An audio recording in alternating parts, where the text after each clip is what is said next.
Welcome back to Twitter TD Twisters. It's me, yours truly, the Rack Rabbi, Dalton Pruitt, and Baruch Atah Adonai.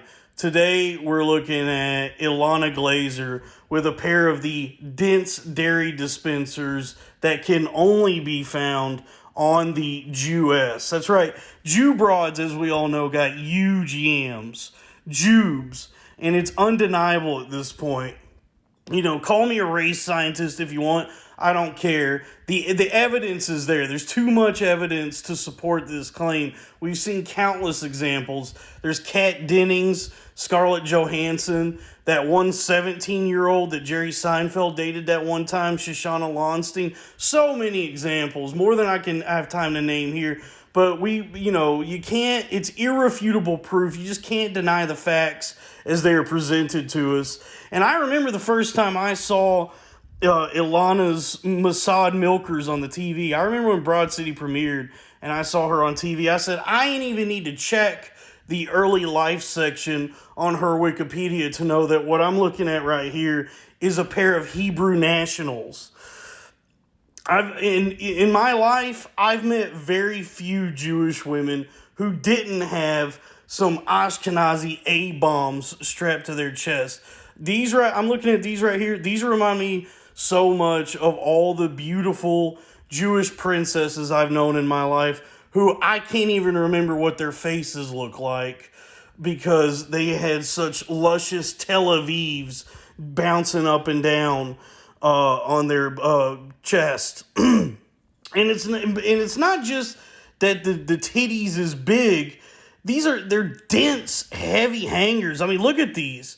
Look at how just like the mass contained within them. They're just like dropping down into this blouse. They're so heavy, as though a pair of jubes is weighted by the years of suffering the Jewish people have endured. You know, there's some theories about that trauma is inherited, that trauma is genetic. And if that is to be the case, then it stands to reason that years and years, centuries of Jews having been condemned and cast out, but still remaining strong and persevering, and also maybe some mutations due to a little bit of inbreeding, have all culminated in modern Jewish women having just fat Sephardic slobber knockers.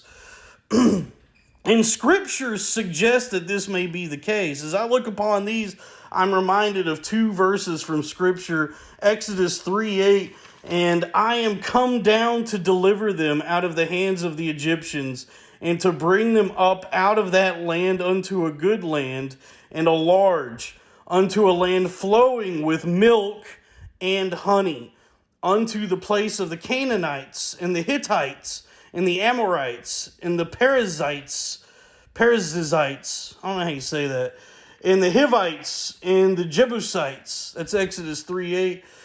And then we go to Numbers 14:8. If the Lord delight in us, then he will bring us into this land, and give it us, a land which floweth with milk and honey. And that's, that was Numbers 14:8. Now, scripture is a living word, and it's open to interpretations. And I think the literal translation of these texts would suggest that the land of milk and honey being referenced is Israel.